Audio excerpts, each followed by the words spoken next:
Have you ever stopped to consider that the greatest danger in your life isn't being manipulated? It's thinking for yourself. No, it's not as liberating as you've been taught to believe.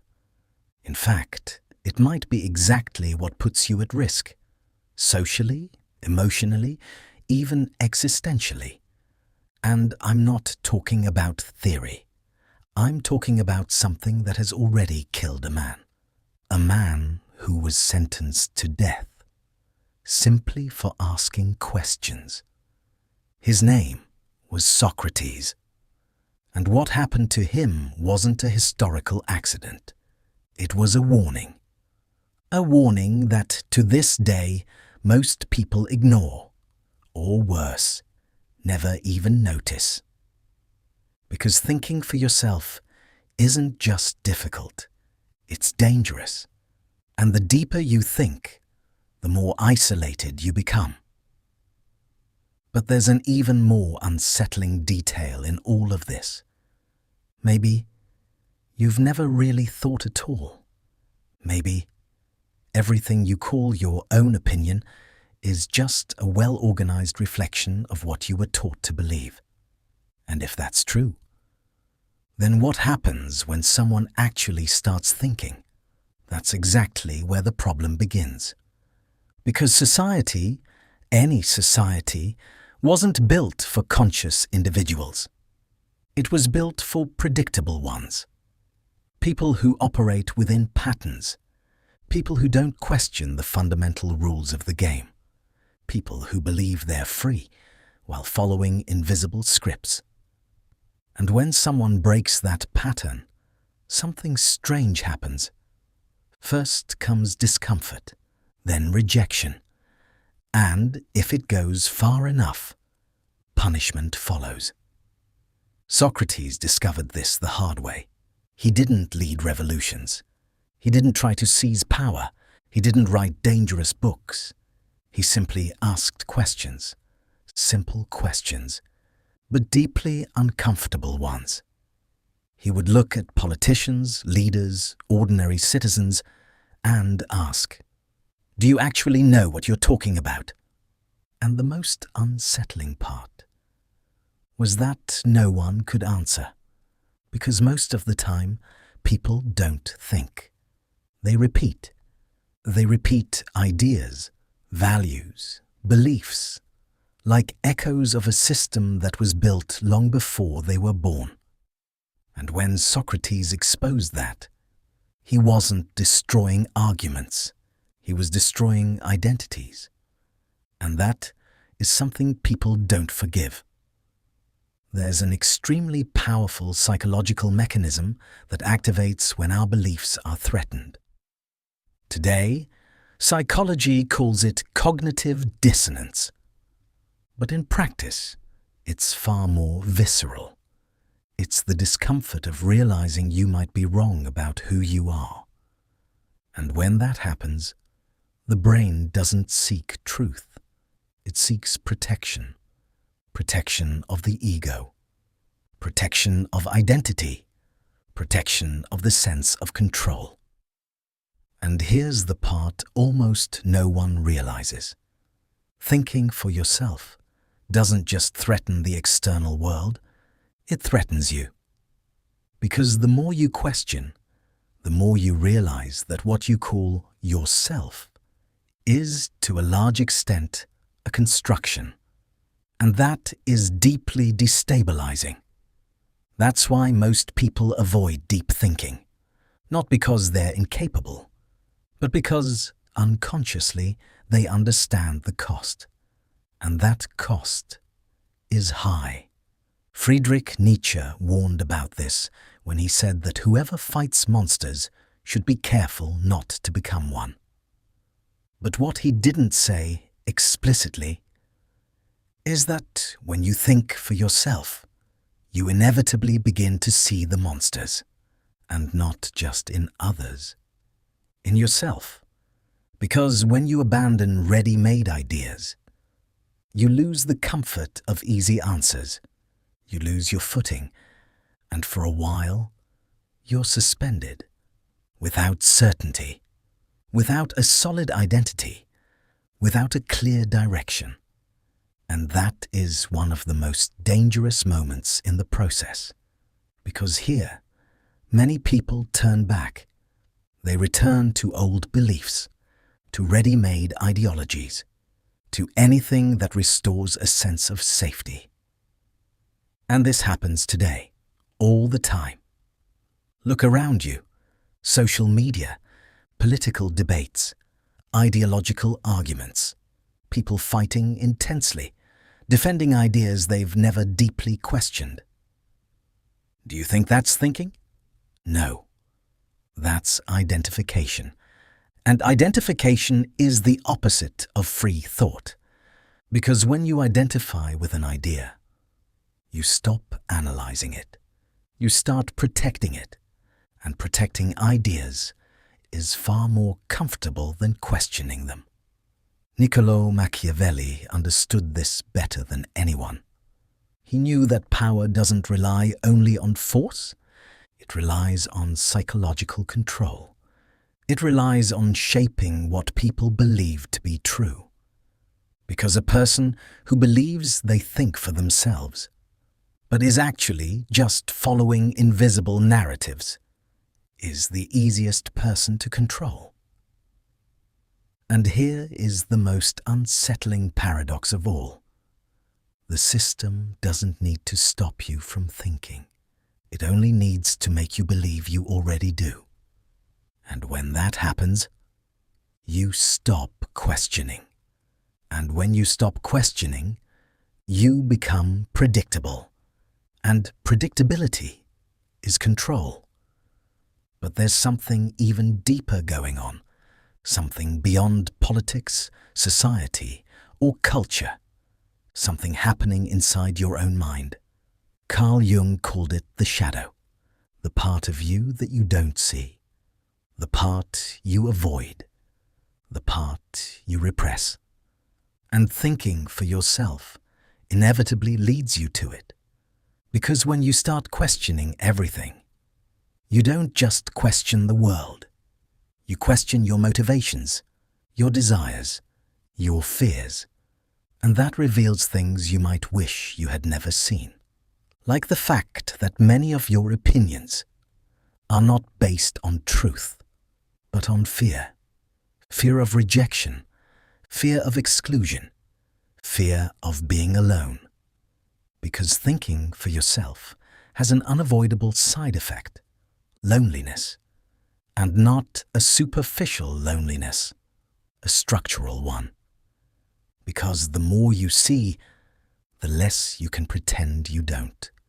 And the less you pretend, the harder it becomes to fit in. And that brings us to a critical point. Maybe the real reason people avoid deep thinking isn't ignorance, it's social survival.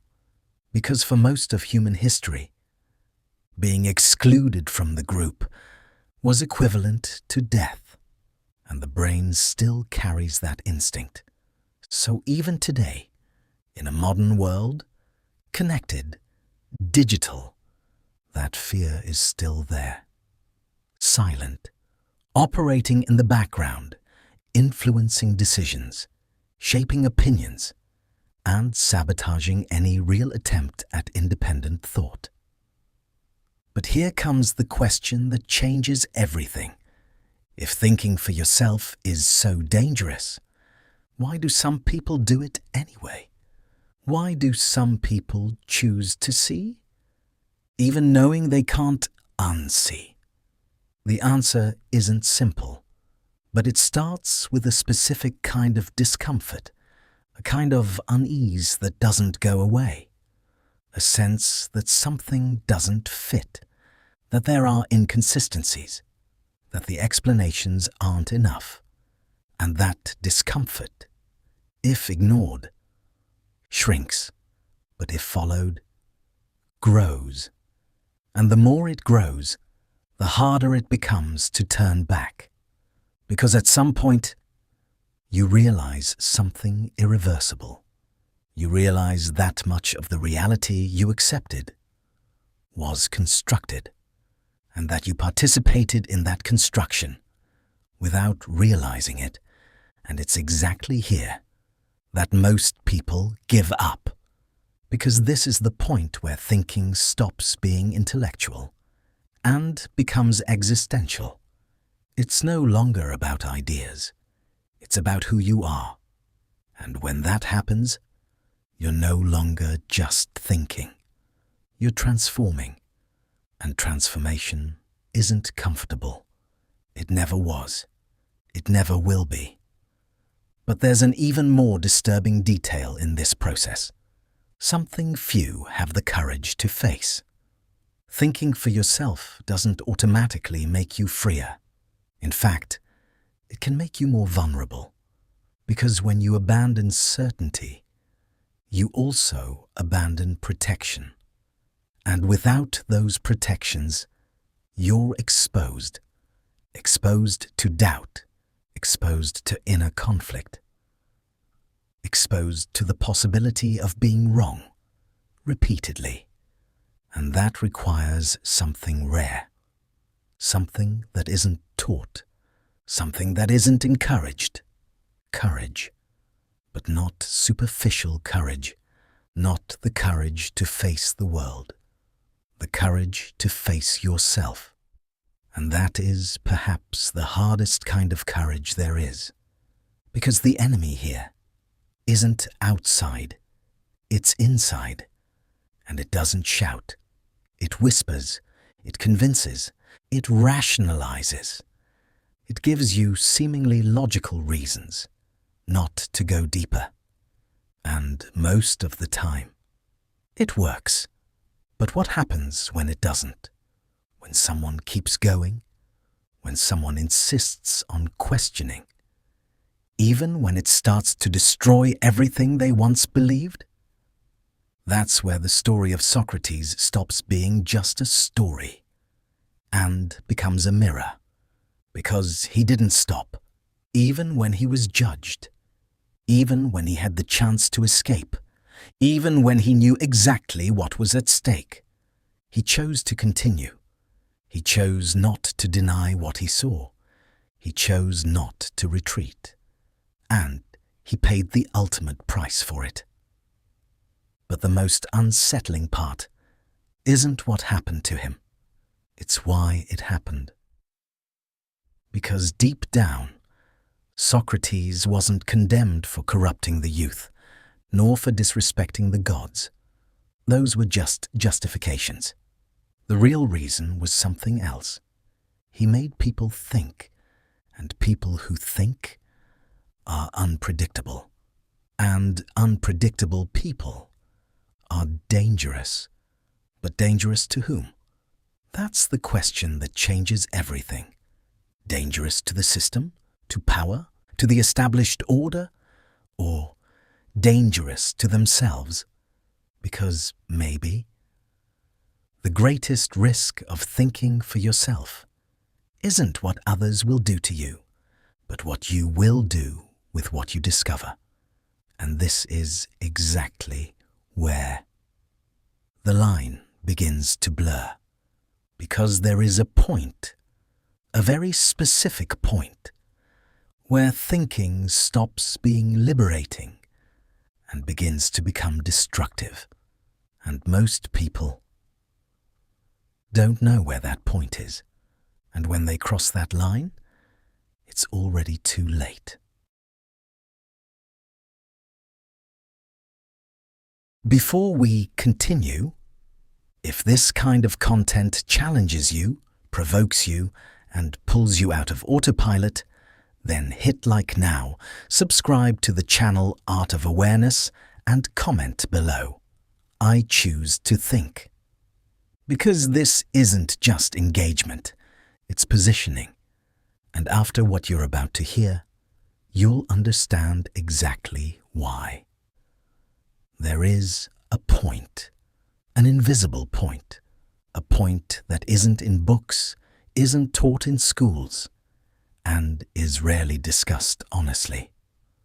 But it exists, and everyone who starts thinking for themselves inevitably moves toward it. At first, it feels liberating. You question old ideas. You notice contradictions. You see patterns that once went unnoticed. It's as if a fog begins to lift. You feel clarity. You feel power. You feel like you're finally seeing reality as it is. But that feeling doesn't last. Because the deeper you go, the more the structure begins to collapse. And this is where almost no one warns you what happens. Because there's a brutal difference between questioning a few things and questioning everything. When you question a few things, you still have ground. You still have references. You still have points of support. But when you start questioning everything, you enter unknown territory, and in that territory, there is no map. René Descartes came close to this when he decided to doubt everything. But even he needed something to hold on to so he wouldn't get completely lost. I think, therefore I am. An anchor, a minimal point of certainty. Because without it, the mind collapses. And here is the line no one shows you. Thinking for yourself without structure can lead to fragmentation, not freedom. Fragmentation. Because the human being wasn't built to live without meaning. And when you dismantle all narratives without building any in their place, you create a void, and the void doesn't stay empty for long. It gets filled either with awareness or with chaos, and most people, when they reach that point, fall. They fall into nihilism. They fall into apathy. They fall into the feeling that nothing matters. Friedrich Nietzsche saw this before anyone else. When he declared that God is dead, he wasn't celebrating. He was warning. Because removing a central belief, without replacing it with something equally structuring, doesn't liberate. It destabilizes. And that explains something you see all the time today. But maybe never connected. People who started questioning everything, but ended up lost, cynical, disconnected, without direction. They broke away from the system, but didn't build anything in its place. And without realizing it, they became even more fragile than before. That's the real danger. It's not thinking. It's thinking without support. It's crossing the line, without knowing it exists. And here comes something even deeper. Because this line isn't just philosophical, it's neurological. The human brain needs patterns. It needs predictability. It needs internal coherence. When you start dismantling all your beliefs, you begin to generate constant internal conflict. And that conflict consumes energy, creates anxiety, creates insecurity, creates paralysis. And without realizing it, the search for truth begins to turn into suffering. And this is where many people give up, or worse. They cling to the first new certainty they find, a new ideology, a new group, a new narrative, and they believe that now they've finally found the truth. But most of the time, they've just traded one prison for another, more sophisticated, more subtle, harder to notice. Carl Jung called this psychic inflation. When a person believes they've awakened, But in reality, they're just possessed by a new identity. And that is more dangerous than initial ignorance. Because now, there is conviction, there is arrogance, there is the illusion of clarity, and a mind that believes it already understands, stops investigating, and when it stops investigating, it stops thinking and returns to the same cycle, just at another level. And that's why thinking for yourself is not the end of the path. It's the beginning of a much bigger problem. Because the real question is not, do you think for yourself? The real question is, do you know how to sustain what happens after you start? Because once you see, you can't unsee. Once you understand certain patterns, you can't ignore them anymore. Once you recognize certain illusions, they lose their effect. And that changes everything. It changes how you see people. It changes how you see power. It changes how you see yourself. And that creates constant tension, a tension between what you see and a world that continues to function as if nothing has changed. And here another side effect emerges, almost invisible, but extremely powerful. Distance, not necessarily physical, but psychological. You begin to feel out of sync. Conversations that once made sense now feel shallow. Debates that once felt important now feel empty. And that can create something dangerous.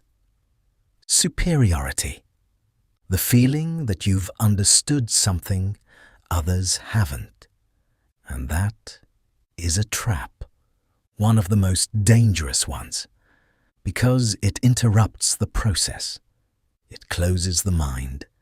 It turns a search into ego.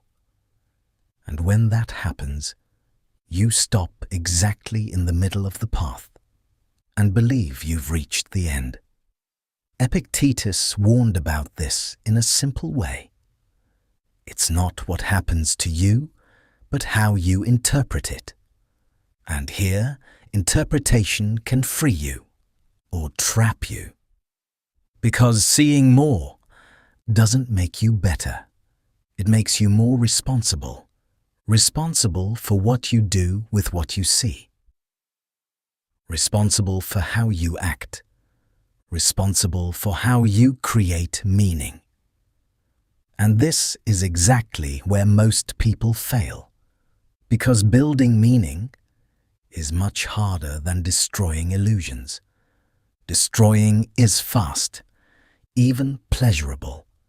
You dismantle arguments, deconstruct narratives, point out flaws.